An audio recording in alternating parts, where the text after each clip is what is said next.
नमस्कार, म प्रहलाद खरेल। आज फेरि म विभिन्न प्रश्नहरू लिएर तपाईँहरूको सामु उपस्थित भइसकेको छु।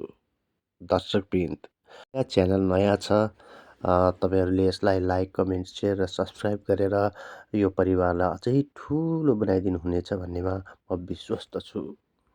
नेपालको पछिल्लो राजनीतिक परिवेशमा राष्ट्रिय स्वतन्त्र पार्टी रासोपा निरन्तर चर्चामा छ। नयाँ राजनीतिक शक्ति भन्दै उदाएको यो पार्टी सुरुवातमा ठुलो जनसमर्थनसहित अघि बढे पनि पछिल्ला केही महिनामा विभिन्न विवाद, टिप्पणी र राजनीतिक घटनाक्रमका कारण फेरि बहसको केन्द्रमा पुगेको छ।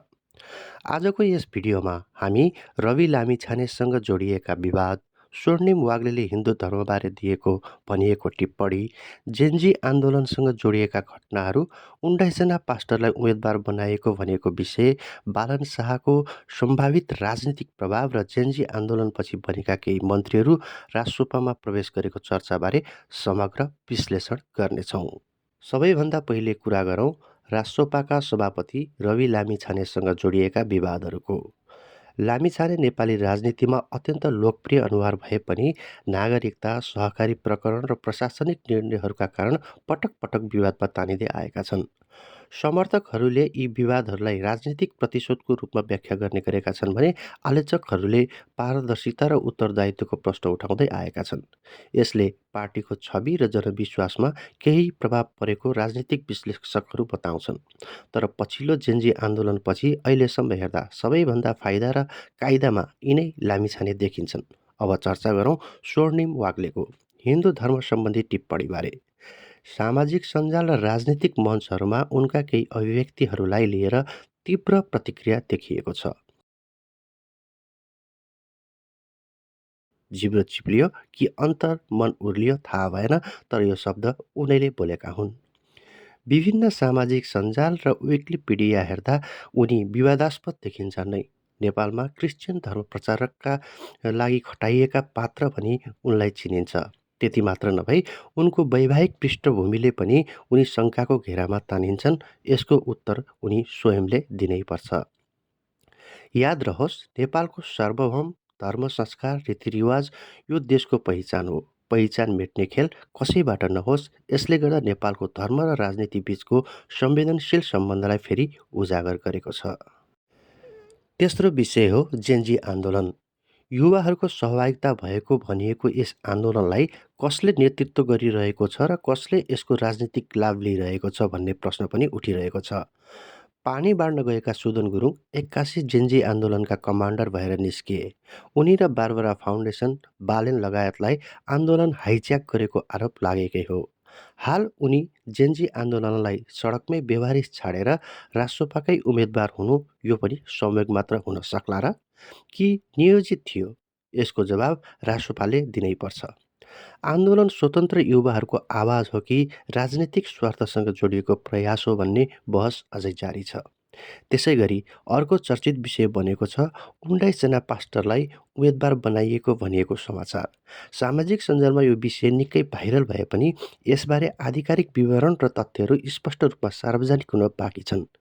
नेपाल जस्तो बहुधार्मिक समाजमा यस्ता समाचारहरूले चाँडै संवेदनशील बहस जन्माउने भएकाले तथ्य र अफवाह छुट्याएर हेर्नुपर्ने आवश्यकता देखिन्छ। तर यति भन्दैमा हुँदैन, यसको जवाब पनि रासोपाले दिनैपर्छ। रासोपाको घन्टी मन्दिरको हो कि चर्चको? अर्को अपत्यारिलो घटना बालेनको इन्ट्री। रासोपाको साधारण सदस्य पनि नभएका उनी वार्ताबाट नै रासोपाका वरिष्ठ नेता छानिनु र भावी प्रधानमन्त्रीको रूपमा अगाडि सार्नु। यहाँ स्वार्थले काम गर्यो कि सम्बन्धले? आन्तरिक कारणले हो कि बाह्य शक्तिको चाहना? यस विषयमा पनि रासोपाले स्पष्टीकरण दिनैपर्छ। त्यसैगरी जेन्जी आन्दोलनपछि बनेको सुशीला सरकारमा मन्त्री पद खाएर निर्वाचन गर्न आएकाहरू अधिकांश रासोपामा प्रवेश गर्नु र लगत्तै उम्मेदवारको टिकट पाउनु यो पनि संयोग मात्र हुन सक्ला कि धेरै अघिदेखिको योजना? अमरेश कुमार रासोपामा प्रवेश गर्नु त्यति मात्र होइन, स्वयंसेविकाको रूपमा हिँडेकी आशिका तामाङ जेन्जी आन्दोलनमा सक्रिय देखिनु अनि नागरिकताको विषयमा कुरा उठ्दै गर्दा पनि उम्मेदवार बनाइदिनु, यो के हो? मानव भोलि धादिङबाट उनले जितेर आइन् अनि रवि लामिछाने झैँ भोलि नागरिकता सम्बन्धी कारणले उनको सांसद पद गयो र चितवनमा जस्तै फेरि चुनाव गर्नु पर्यो भने त्यो खर्चको उत्तरदायित्व राज्यले लिने कि रासोपाले? कुलमान पनि झन्डै रासोपा प्रवेश गरिसकेका थिए, तर अनुमान लगाउन सकिन्छ ढिलो चाँडो उनी पनि त्यही आउने सम्भावना बढ्दै गएको छ।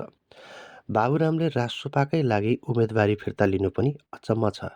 हेर्नुहोस् त यो तस्बिर। के यो तस्बिरले हिन्दूहरूको आस्थाप्रति कुठाराघात गरेको देखिँदैन? सनातन धर्मप्रति सिधा प्रहार देखिँदैन? हो, यस्तै पात्र र प्रवृत्ति मिलेकाले होलान् उनले आफ्नो निर्वाचन क्षेत्र रासोपालाई टक्राई भावी राष्ट्रपतिको रूपमा प्रसाद ग्रहण गरेको भनेर हामीले किन नभन्ने? म आफूले ब्रह्मले देखेको कुरा र प्रत्यक्ष रूपमा भएका कुरा अनि विभिन्न सामाजिक सञ्जाल र समाचारहरूबाट प्रभावित भएर यो भिडियो बनाउँदैछु। म कुनै दलसँग आबद्ध छैन। म कुनै दल विशेषलाई तल र माथि राख्ने पक्षमा छैन। जे देखे त्यही लेखे, जे लेखे त्यही बोले। अन्तमा नयाँले जितोस् वा पुरानोले जितोस्, हामी चाहन्छौँ देशले नहारोस्। जय देश, जय सनातन।